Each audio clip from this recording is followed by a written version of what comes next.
दोस्तों जरा आंखें बंद करिए और सोचिए आप एक आलीशान तैरते हुए घर यानी हाउस बोट में बैठे हैं। आपके चारों तरफ नारियल के ऊंचे ऊंचे पेड़ हैं। केरल का पारंपरिक भोजन परोसा जा रहा है। क्या आपने कभी सोचा कि भारत में एक ऐसी भी जगह है जहां सड़कों से ज़्यादा पानी व नहरों के रास्ते हैं। यहाँ लोग गाड़ी से नहीं बल्कि नाव से सब्जी खरीदने या स्कूल जाते हैं। जी हाँ, आज हम बात कर रहे हैं केरल के सबसे खूबसूरत और दुनिया भर में मशहूर बैक वाटर्स के राजा अलेप्पी के। इसे पूर्व का वेनिस क्यों कहा जाता है, इसके पीछे किस बड़े वायसराय का हाथ था और यहाँ पानी के बीच कौन सी डरावनी और ऐतिहासिक कहानियाँ छिपी हैं, आज की इस वीडियो में हम सब कुछ जानेंगे। अगर आप भी इस जादुई पानी की दुनिया में सैर करना चाहते हैं तो वीडियो को भी लाइक कर दीजिए, क्योंकि आज का सफ़र बेहद खास होने वाला है। अलेप्पी आने का मतलब ही है यहाँ के बैक वाटर्स में खो जाना। वेम्बनाड झील भारत की सबसे लंबी झील है। यहाँ मीठा और खारा पानी आपस में मिलता है। यहाँ की हाउस बोट की सवारी दुनिया भर में मशहूर है। अलेप्पी को पूर्व का वेनिस का खिताब किसने दिया?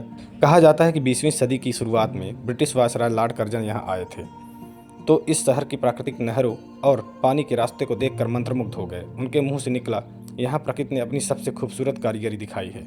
यह तो पूर्व का वेनिस है। तब से इसका नाम इस जगह की पहचान बन गया। अब आपको एक ऐसी जगह लेकर चलते हैं जो विज्ञान और इंसानी सूझबूझ का अनोखा चमत्कार है, कुट्टनाड। इसे केरल का धान का कटोरा भी कहा जाता है। कुट्टनाड दुनिया के उन बहुत कम जगहों में से एक है जहां खेती समुद्र के स्तर से भी नीचे, करीब 4 से 10 फीट नीचे की जाती है। स्थानीय लोक कथाओं के अनुसार सदियों पहले यह पूरा इलाका एक घना जंगल था जो भीषण आग में नष्ट हो गया। बाद में यहाँ के स्थानीय लोगों ने अपनी मेहनत से पानी को रोककर डस्ट तकनीक का इस्तेमाल करके इस दलदली जमीन को खेती के लायक बनाया। यहाँ पानी के बीचों बीच लहलहाते धान के खेत देखना आपकी आंखों को सुकून दे देगा। अगर आपको लगता है कि अलेप्पी सिर्फ शांति और सुकून के लिए है तो जरा रुकिए। अब बात करते हैं उस रोमांच की जिसने हर साल लाखों विदेशी को यहाँ आने पर मजबूर कर दिया है, Nehru trophy snake boat race. यह रेस नर्मदा झील में होती है। साल 1952 की है जब भारत के पहले प्रधानमंत्री पंडित जवाहरलाल नेहरू ने अलेप्पी का दौरा किया। उनके स्वागत में नाविकों ने एक नाव रेस का आयोजन किया। नेहरू जी इस रेस के रोमांच और नाविकों के जोश को देखकर इतने खुश हुए कि वो सुरक्षा प्रोटोकॉल तोड़कर खुद एक नाव में कूद गए।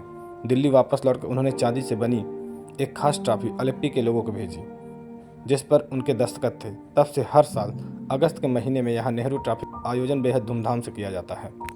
अलेप्पी के पानी से थोड़ा हटकर जब हम जमीनी रास्ते पर चलेंगे तो आपको करुमादी कुट्टन नाम की एक जगह मिलेगी। यहाँ 9वीं सदी की भगवान बुद्ध की एक प्राचीन मूर्ति स्थापित है जो पूरी तरह से काले ग्रेनाइट पत्थर से बनाई गई है। इस मूर्ति की सबसे अनोखी बात यह है कि इसका आधा हिस्सा गायब है। स्थानीय लोगों में कहानी प्रचलित है कि सदियों पहले एक पागल हाथी ने इस मूर्ति पर हमला करके इसका आधा हिस्सा तोड़ दिया था। वहीं कुछ इतिहासकार मानते हैं कि जब बौद्ध धर्म का पतन हो रहा था तब धार्मिक टकराव ने इसे खंडित कर दिया था। इस मूर्ति के पास आते ही एक अजीब सी शांति महसूस होती है और लोग मानते हैं कि इस मूर्ति में आज भी हीलिंग पावर्स मौजूद है। बैक वाटर्स के बाद शाम बिताने के लिए सबसे बेस्ट जगह अलेप्पी बीच है। यहाँ समुद्र के भीतर जाता हुआ 150 साल पुराना एक लकड़ी का पुल है जो अब टूट चुका है, लेकिन दिखने में बेहद खूबसूरत और विंटेज लगता है। पास में ही मौजूद है एक ऐतिहासिक लाइट हाउस। अलेप्पी कभी केरल का सबसे व्यस्त और मशहूर बंदरगाह हुआ करता था। इस लाइट हाउस को साल 1862 में अंग्रेजों ने बनवाया था ताकि समंदर में भटकते जहाज़ों को रास्ता दिखाया जा सके। शाम के वक्त यहाँ डूबते सूरज को देखना और ठंडी समुद्री हवाओं का मजा लेना आपके ट्रिप को कंप्लीट कर देता है। अब अलेप्पी कैसे पहुँचें? अब भाई अलेप्पी का प्लान तो बन गया, तो यहाँ पहुँचना कैसे है वो भी सुन लीजिए। सबसे नज़दीकी एयरपोर्ट कोच्चि एयरपोर्ट है जो अलेप्पी से सिर्फ 75 किलोमीटर की दूरी पर है। एयरपोर्ट से आप आसानी से टैक्सी या बस ले सकते हैं। अलेप्पी का अपना खुद का रेलवे स्टेशन है जो देश के सबसे बड़े शहरों से अच्छी तरह जुड़ा हुआ है। इसके अलावा कोच्चि से अलेप्पी के लिए हर 15 मिनट में बसें और टैक्सियाँ मिलती हैं। सफ़र सिर्फ 1.5 घंटे से 2 घंटे तक का हो सकता है। तो भाइयों और बहनों, यह था केरल का वो जादुई शहर अलेप्पी जहाँ का पानी भी अपनी एक कहानी सुनाता है। वो हाउस बोट का सुकून, वो स्नेक बोट रेस का रोमांच और समुद्र का किनारा। यकीन मानिए, यहाँ आने के बाद आप शहर की भाग दौड़ को पूरी तरह भूल जाएंगे। धन्यवाद।